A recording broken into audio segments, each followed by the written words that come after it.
All right, so welcome everyone to our session. First, before we begin, we would like to thank the generosity of our 2021 sponsors, because without their support, this event will not be possible. So thank you to our platinum, gold, and silver sponsors.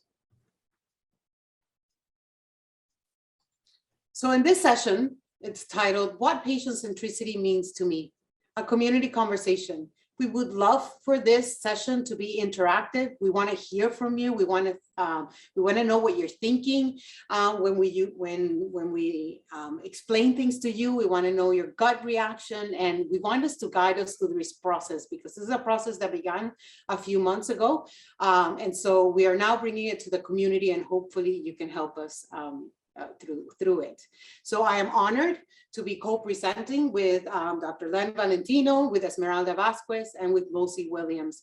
My name is Maria Santaella, and I am a nurse researcher at the National Hemophilia Foundation, and before that I worked at the University of Miami. So welcome to everyone. Next. So before we begin, we want to give you a little bit of housekeeping tidbits. So use the Q&A button on the toolbar to write in any questions. We will try to respond to as many as possible, either at the end or throughout the presentation. There'll be an interactive poll using Mentimeter. So get out your phones. I'll give you a little bit more information about that. And of course, we invite you to participate. Make sure you give additional feedback at the end by filling out the evaluation, and we'll talk a little bit about that at the end. And this presentation will be recorded and then will be available to watch at a later time. So these are disclosures for our speakers. As you can see, there's really nothing to disclose except that Len and I work for the NHF. So how to use Mentimeter. So it's always better to use an additional electronic device or another phone instead of opening another tab on your browser, but you can do whatever you have handy. So open your internet browser with a second device and go to www.menti.com. Anna, our great chat manager, is putting all that in the chat for you, so you can just click in there if you need. The Mentimeter code is 8850-4487, also in the chat. And then join in and share your insights. You can follow the presentation in that second device, or you can do the presentation here and just answer on the other device.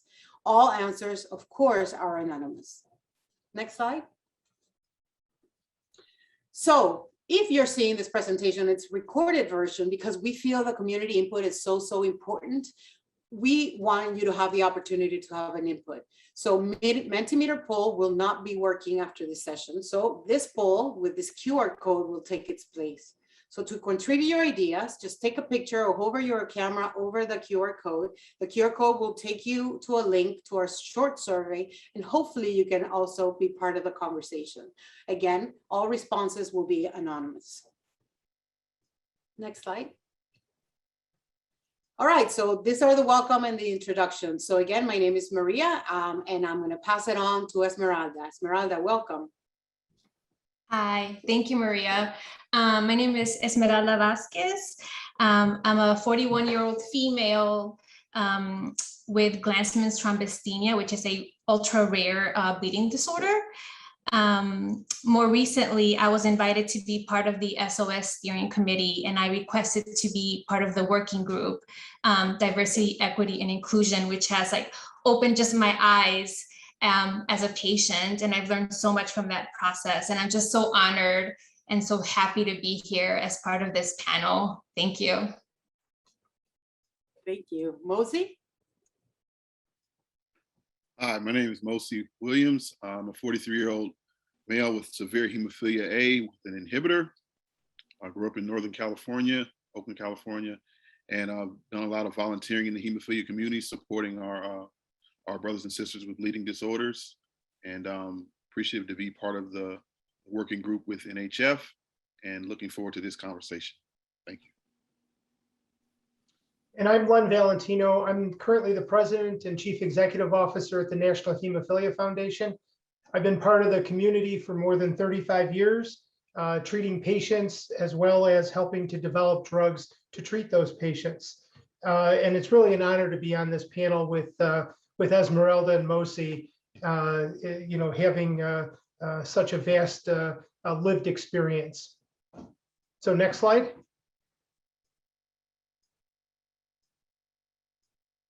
So we're going to talk a bit about the patient centricity and what that might mean for people. So on this slide, we've got a couple definitions that are provided by some organizations, the National Health Council, which represents nonprofit as well as for-profit companies trying to make a difference for people who live with chronic diseases. So their definition includes things that you can see on the slide, but I think what's most important is doing things with the patients, not for the patients. And patients are recognized as partners. The Patient-Centered Outcomes Research Institute is part of the National Institutes of Health. And they talk a lot about patient-centeredness and engagement. And patients are considered partners in research, not only subjects. And it's important to leverage the lived experience of those individuals. Next slide. So a couple more definitions from our regulatory agencies, the US Food and Drug Administration. And it's pretty clear that they've gone heavily into listening to the patient voice. And patients are experts. They know how their condition affects them physically, psychologically, and emotionally.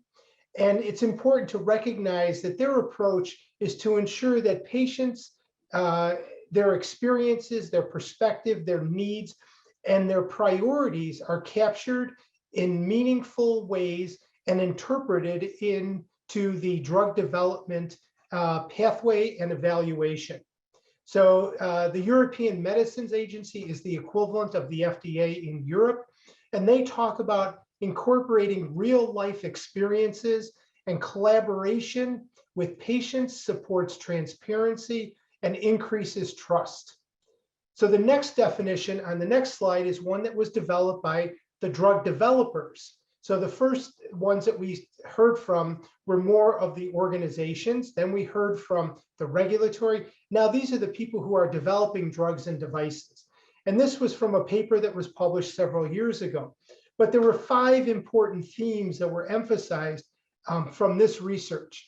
And those are inclusiveness, the sharing of patient-centric goals, needing to understand what patients want, empowering patients to take control of their health, showing respect, and then working in partnership. And I can't emphasize that portion enough.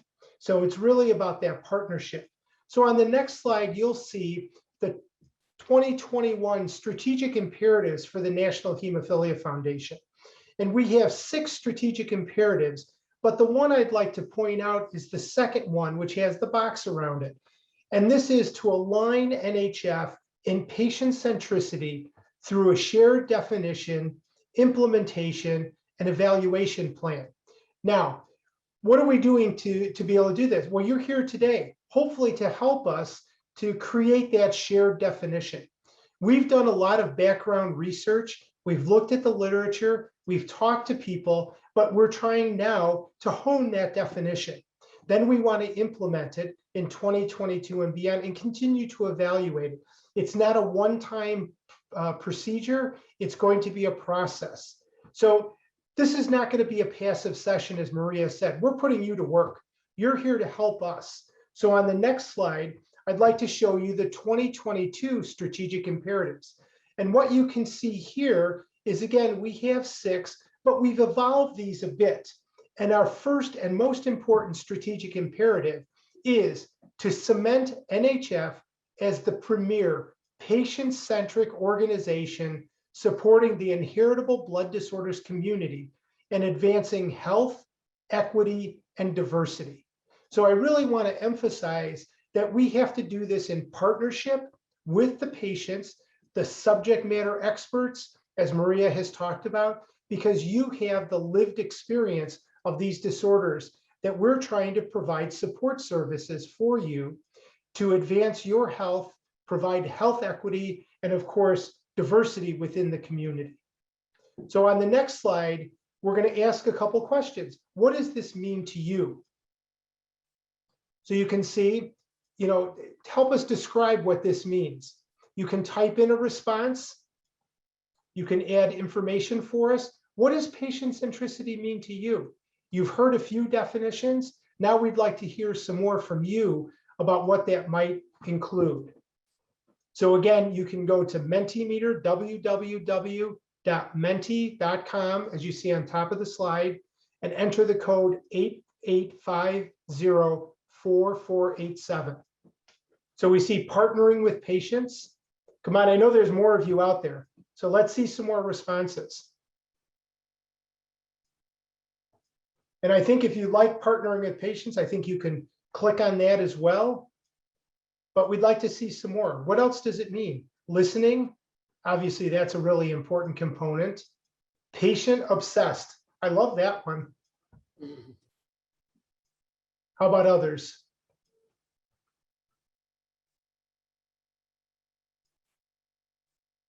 Advocating for us.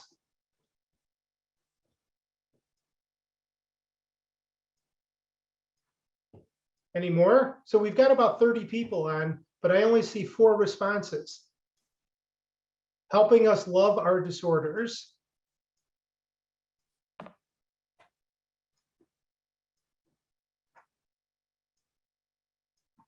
Authentic and reliable. That again goes towards that transparency that was noted in some of those definitions. Anything else? We'll give you another 10 seconds.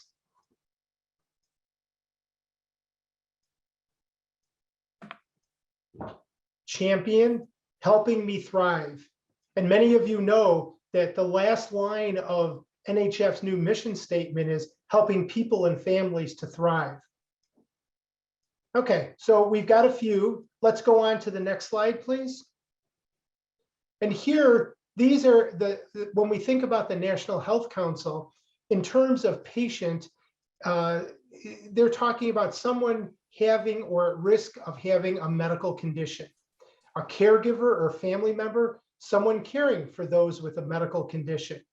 And a patient organization, a nonprofit organization with a mission focused on combating a particular disease or disability to improve and protect the health of a particular group of people. So we have to think about these, especially the definition of a patient.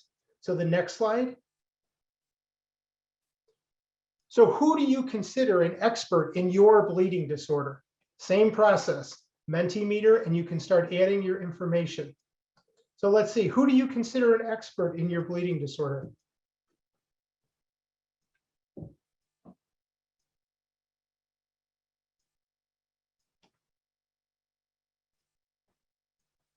Doctor, nurse, me, my hematologist, my nurse.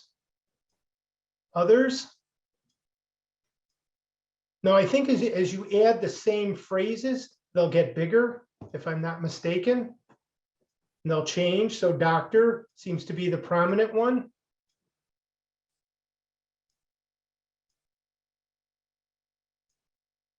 My family came in there, my HTC team. The nurse seems to be a little bit more important than the doctor right now. So good, lots of interaction here. But we see that there's a lot of people that are considered the experts in your care. And probably the 3 that seem to stand out right now are doctor, nurse, and me. Okay, so let's go to the next slide.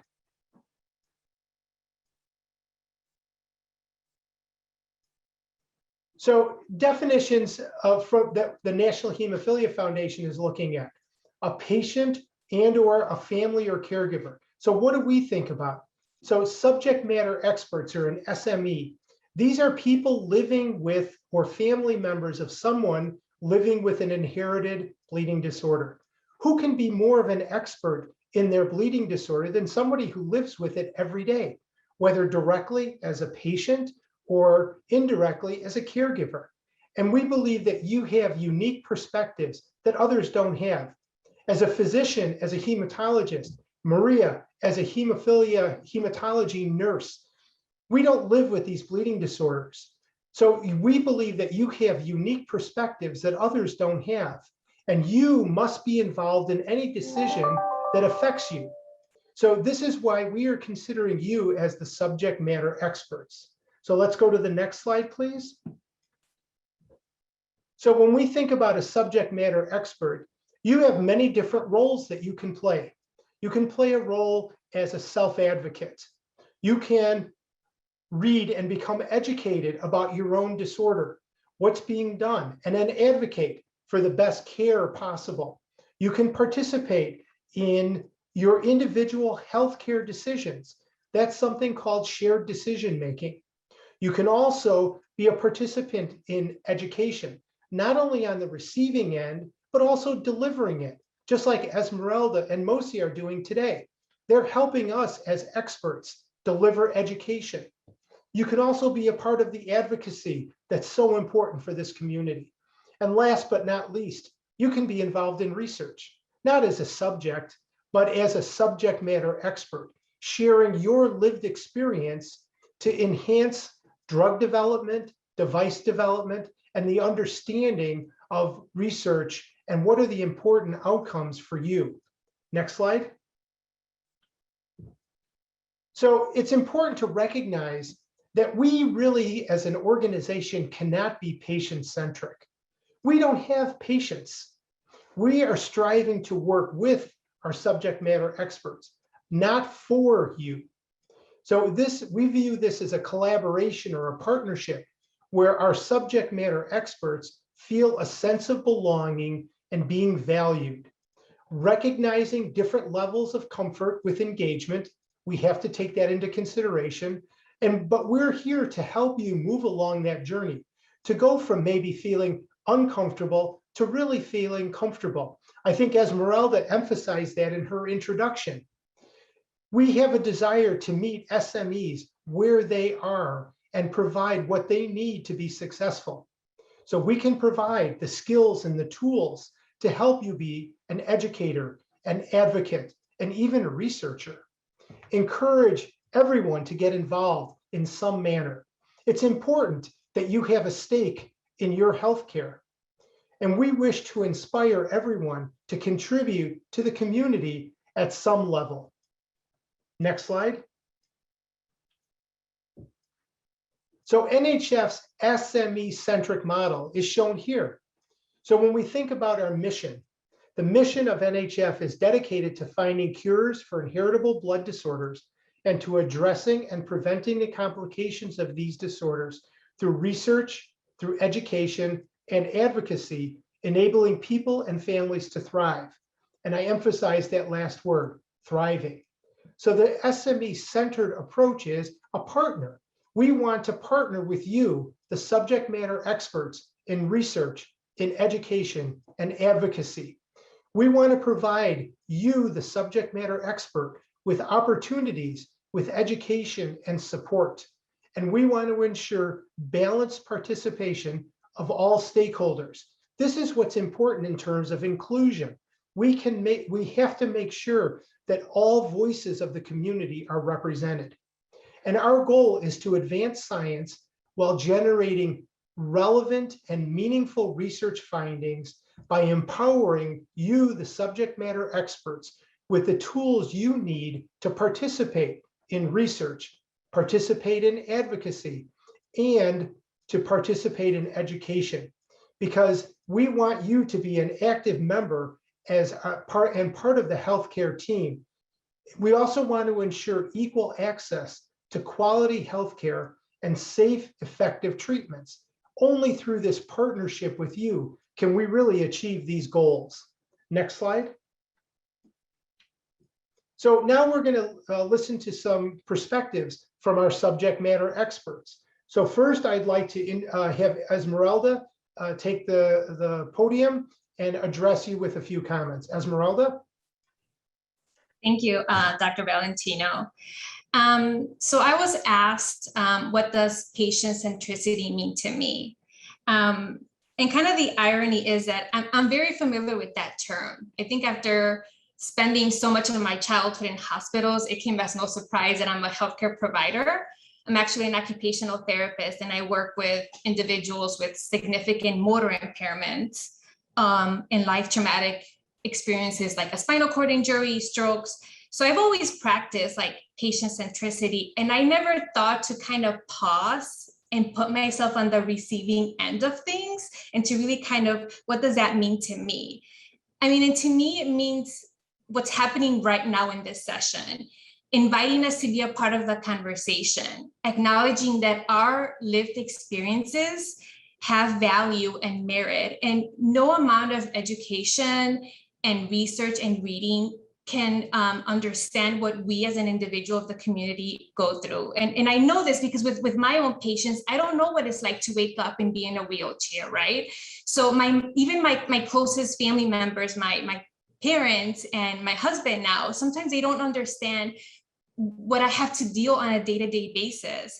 And patient centricity is that giving us a voice. Next slide, please. So I understand the power of like visuals, and I created like my own conceptual model here. And I put us as subject matter experts right in the center, which is a term that I've kind of really learned to embrace. I don't have an MD or a PhD, but I always tell everybody I have a GT, Glanzmann's thrombocythemia, and that automatically makes me an expert. I have those initials at the end of my name. And I connected it to 3 different areas that I feel like impact our lives. Clinical setting being at the top, advocacy on the left, and research on the right. And I put those 2-way arrows because I feel like it's a collaborative relationship. It's a mutual respect between us and our healthcare providers, us and our research team, and then like us and advocacy. And because we don't live in a vacuum, we still have all these other conditions and resources and forces that kind of affect us. Like we have to, I'm part of a family. I have certain values and beliefs, and we should practice like cultural humility, my language, my education. That's kind of important when we look at the individual. And then we zoom a little bit further back, I'm part of a community. I live in an urban area, so I have access to multiple HTC centers, but not everybody does, depending on where you live. Transportation is not easily accessible to everybody. Sometimes employment and access to like healthy meals bring stressors to the individual that should be kind of considered. And then if we zoom even further back, policy and organizational structures kind of affect the kind of care we receive. I'll never forget the first time I received my bill from the insurance company for my first dose of Novo 7. It was $3,000. And I remember checking my benefits, and yes, it's covered, but it didn't even occur to me to ask what percentage is covered. And they only covered, I think, only $4,000, and the remaining $3,000 was my responsibility. And those are like policy issues that kind of affect our care.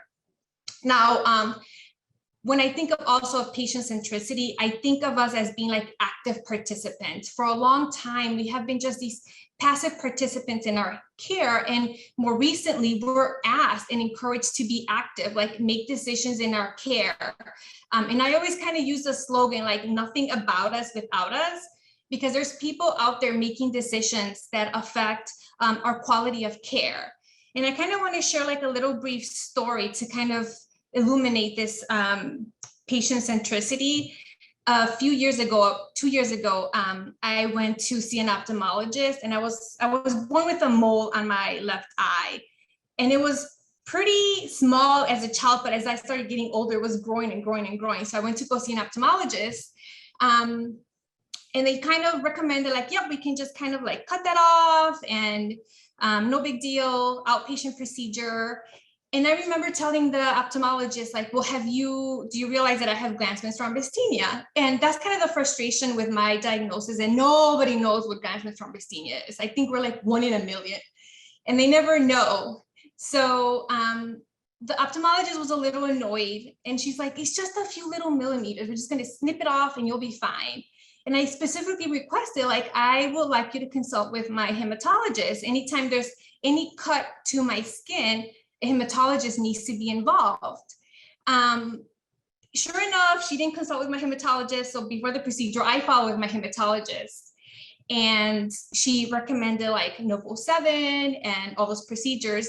Well, that little cut that was just a few millimeters turned into like a hospital admission. And it was frustrating how my input in my care was just completely disregarded. Like I wasn't seen as a professional, like the ophthalmologist was seen as a professional. Like I know what I'm doing. It's just, we're snipping just a few little millimeters, you're gonna be just fine. And I mean, it was bleeding for 2 days. I had to be admitted, and my hematologist was like, I'm so sorry that you had to go through this, but hopefully this is a learning experience for other healthcare professionals, especially ophthalmologists, to please take bleeding disorders seriously. And I feel like that doctor failed to provide patient-centered care, like collaborating with me, like I am an expert of my body. Like I know how much pressure you can put on my skin before I get a bruise. I know how much bleeding is a lot of bleeding. Like I bleed profusely, and I always make sure to advocate that.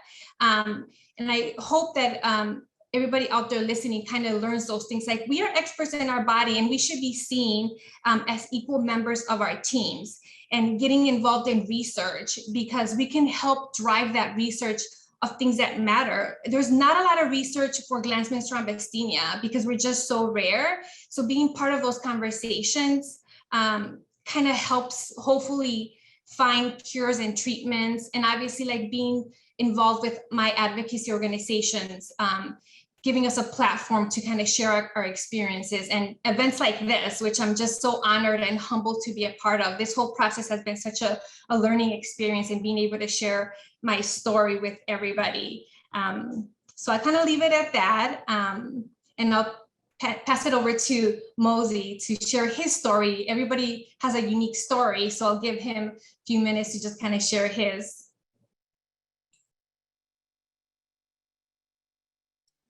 Thank you, Esmeralda, and thank you, Dr. Valentino. And also thanks, Esmeralda, for that graphic that really kind of illustrates and shows the relationship that a patient can have as a subject matter expert in terms of all the other parts of what makes healthcare what it is. For me, patient centricity, it goes along with that idea that Lynn has addressed, and Esmeralda, the idea of the patient as the subject matter expert. Because we've lived with a lifelong condition, depending on when we were diagnosed, either at birth or later, it's a chronic disease state that we have lived with, and we have become an expert of our own life experience. And it's very empowering to have providers in hemophilia that acknowledge that. And I appreciate that, and it validates my experience and the way that I have lived and survived with hemophilia. What I have seen in our community as well at conferences and NHF and others, where sessions will bring in experts, providers, and I've seen other patients say, well, I feel like we are the experts.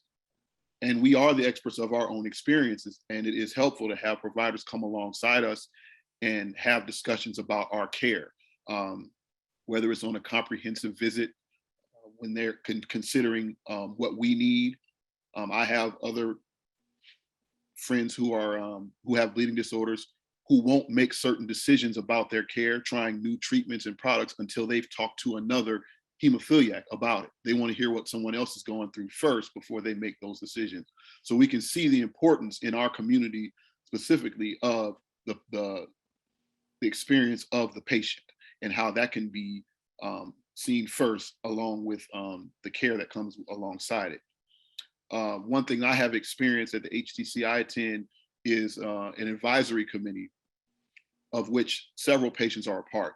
And so the HTC uses this to get to hear our voice and to hear what are the things that we appreciate, what is not working, what can be included, what other needs along with our hemophilia care can be added, whether it may be dentistry, clinics for ortho, or for mental health counseling. I think another way that we can continue to contribute our voice and that it continues to be patient-centered within our community is when we consider focus groups and different sessions that give us a voice. If we have people with bleeding disorders moderating those groups, so that it's our voice leading, hearing those brothers and sisters in our communities, the things that they are, we're able to reflect back and also think about our own experiences as well, and contributing to their voices and ultimately resulting in a better understanding for providers of what we need as a community.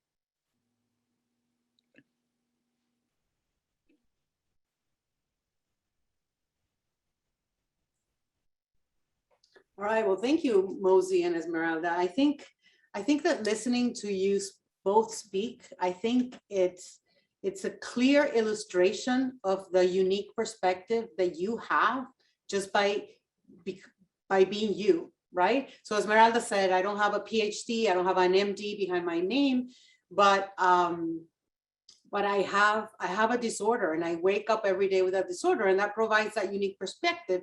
And that's exactly what NHF wants to explore, to be able to find ways that we can give you the tools that you need to be able to really be an active participant in all aspects that affect you.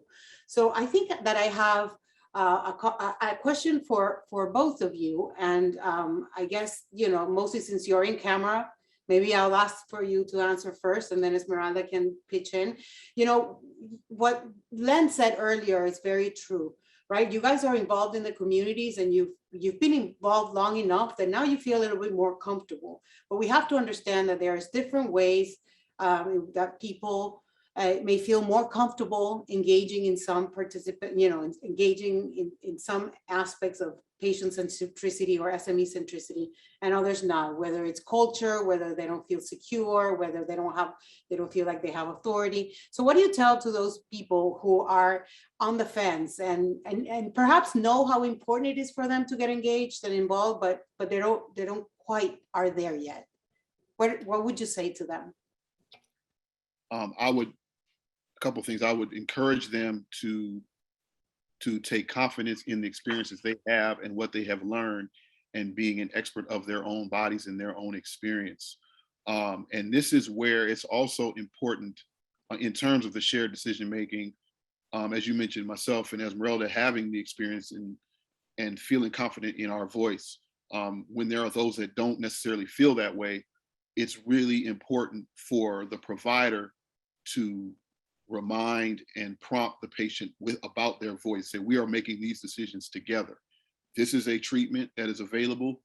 This is what the research says. What do you think of this? So giving them back the options and the choices, because they may not have the words to ask and to advocate, or the experience or the confidence. But for the provider to bring it back to the reminder of the shared experience, the shared decision making, I should say. We're making these decisions with you. We're not making them for you. We're helping you to choose, and empowering them. Again, it can help them to develop that voice, and also to recognize their own experience as being expertise. Great answer. Esmeralda, anything to add?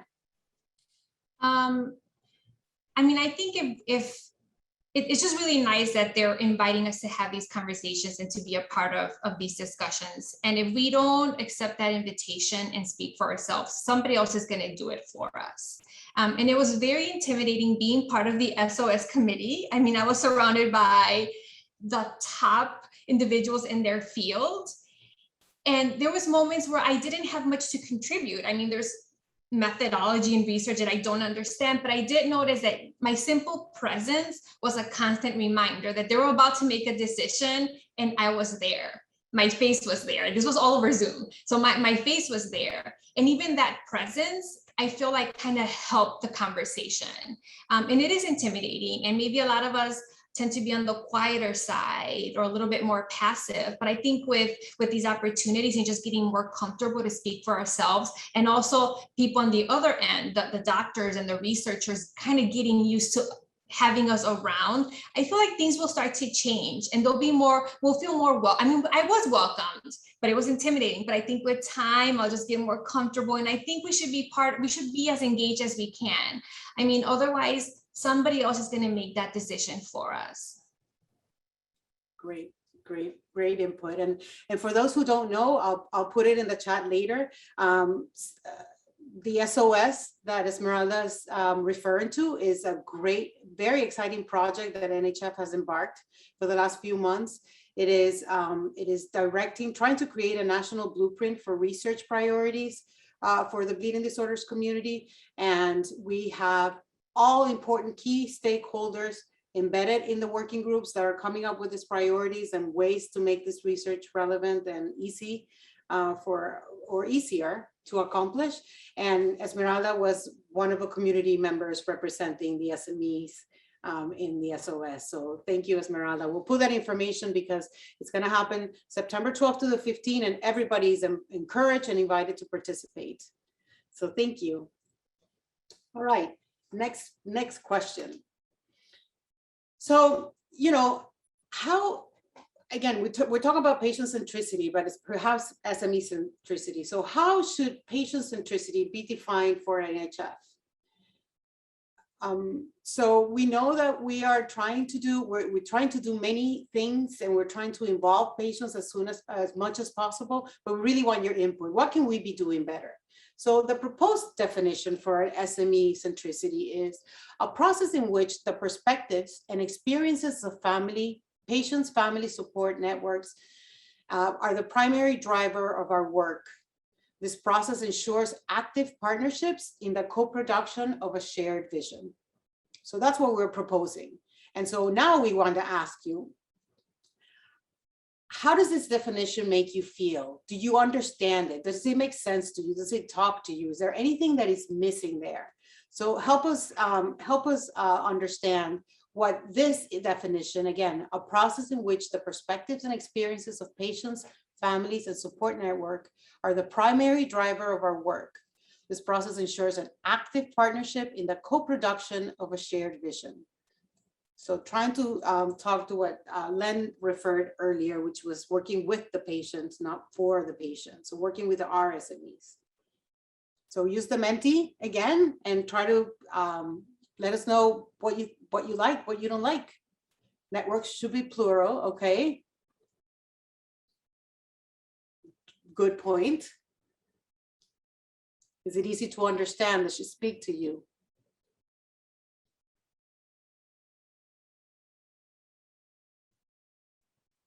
Come on.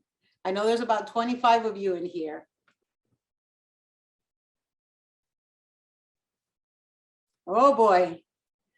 Is it too high level? Do you think as a community member, is this something that you would understand? Mosi and Esmeralda, feel free to pitch in. Use the term all stakeholders, okay?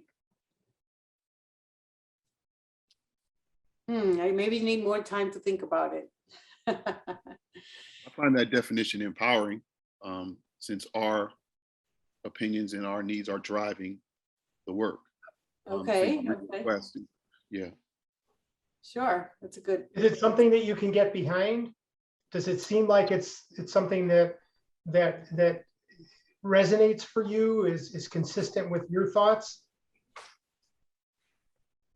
Absolutely. All right, well, maybe we can do it. I feel it's a different way of thinking about it, a new perspective. Okay, all right. So let's do it in another way. So let's go to the next slide, Kate, and then pin the words or phrases that you like about the definition. So what are the things that you like when you hear it as part of the definition? What are the things that you like? And later we're going to ask you about the things that really you don't either like or agree with. So for now, just tell us, put a pin under the word or phrases that you like. And perhaps do the one you like the most first, because we weren't sure if we can submit more than once. So, okay, family patient support network, sure. How about the perspectives and experiences of patients? Is that something that, is that something that you value as an SME? Okay, so I think it's probably one shot. All right, so let's go to the next slide and see what are those words in the definition. What are these do you not like or don't agree with, or just don't talk, you don't respond to them in a positive way? Any of them? Process, okay. Feel free to use the chat as well. We'll be looking at the chat. Can't move the pin. Uh-oh. Maybe grab it with your finger and move it around. Type it in, Randy. Or type it in, yeah. A process, okay. This is what you don't like. And uh-oh, nope. Pins are going everywhere. You don't like, can somebody in the chat put, I don't dislike any part of this. Okay, I like process, but would like the term deliberate process. Okay. All right, that's a good one. Do we not like do we not like patient family support network? Is there anything that we should be using in its place?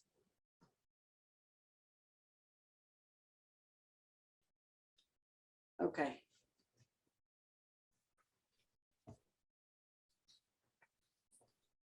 Okay. So tell us now what concepts or words are missing from this draft. So this is now what you can tell us what we're missing, or better words of saying what we're trying to say. Now that you understand the information behind it, the education behind it, all the research that we've done about all these definitions, maybe this is the time that you have to write it down and let us see it. There may be a better set of words, but it makes sense to me. Okay. I really like seeing the responses, Maria, just because it just kind of speaks how each of us have our own kind of unique life experiences, right? Like each of us maybe have had different experiences with our healthcare system or policy or just life in general. So it just kind of speaks of how, even though we have maybe a common denominator, a bleeding disorder, we all have a very unique perspective. True, definitely true. So it's a good statement. It just sounds clinical. Okay. Okay. These are great. Keep them coming. Keep them coming. And, you know, I agree with you, Carrie, and I agree with Esmeralda. And, you know, this is something that we talk about it often, is that everybody brings their own perspective, their own lived experience. Esmeralda not only has a rare bleeding disorders, but she also is a clinical, you know, professional. So she brings that as part of, she is Hispanic. So she brings that to, you know, so we all have, and together we can come up with hopefully we can come up with a definition that it actually talks to everyone. And that's what we're trying to do with that process. So if you have afterthoughts, I'm going to give you a QR code at the end and you can participate in the survey, because this is the kind of input that we're trying to come up with a definition that actually speaks to every single person in our community. So thank you for being part of this. All right. All right. So as you can see, we're in the process of developing a definition, right? So hopefully we're going to gather all this input. Hopefully people will participate in the survey again and help us guide us through this process. And hopefully we can come up with, and we are all prepared to let this be an iterative process, because we might need to get a few versions of a definition until we get it right. So we're all for that. But what we're striving for as NHF, and what we want this to be, is that we want this truly to be, NHF wants to partner with our SMEs, with our community. And we want to do this by creating partnerships that are balanced. So really nobody is more important than others. Front pages of all the papers this morning. Uh-oh. So nobody is more important than others. Everybody has something to add to the conversation, because everybody will have a unique perspective, a unique expertise, and that we will want that to be part of it. Transparent. We want to be as transparent as possible. And I think that you'll find that in all of us here at NHF. We want to hear what you think. We want to listen to you. We want to incorporate your thoughts and your perspectives in everything that we do. But we want to be transparent, both you and us as a community.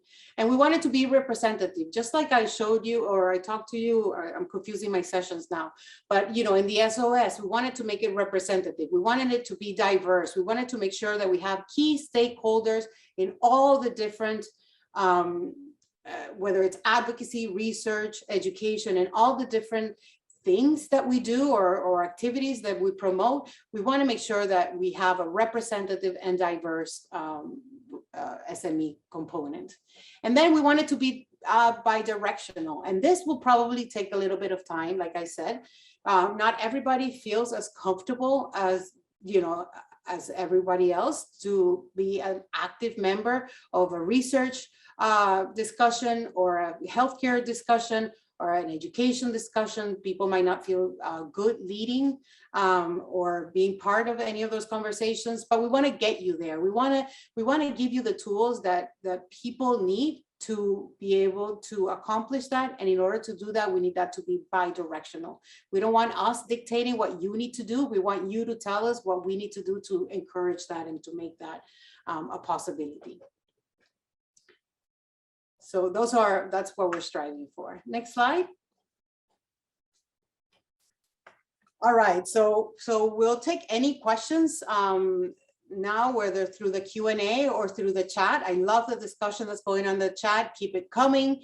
But I want to tell you that if you are seeing this recording and it's not live, not in the live form, but in the recorded form, that you can take a poll using that QR code. Just hover your camera. Sorry, my throat was dry. Just hover your camera over the QR code, and that will take you to a link of an anonymous poll. None of the answers will be identifiable, and to hopefully keep this conversation going. So one of the asks here too could be that each of us that are on this call, maybe get a couple of your friends or colleagues to listen to the presentation and do the survey using the QR code. We need more input from the community. This is your chance to help shape NHF's definition of SME centricity. Good point, definitely. So question from the chat. How do we encourage people? There are lots of ways to add their input. That it isn't always about being on any committee. Sometimes it's just responding to a survey. All right, so this is from the Q&A.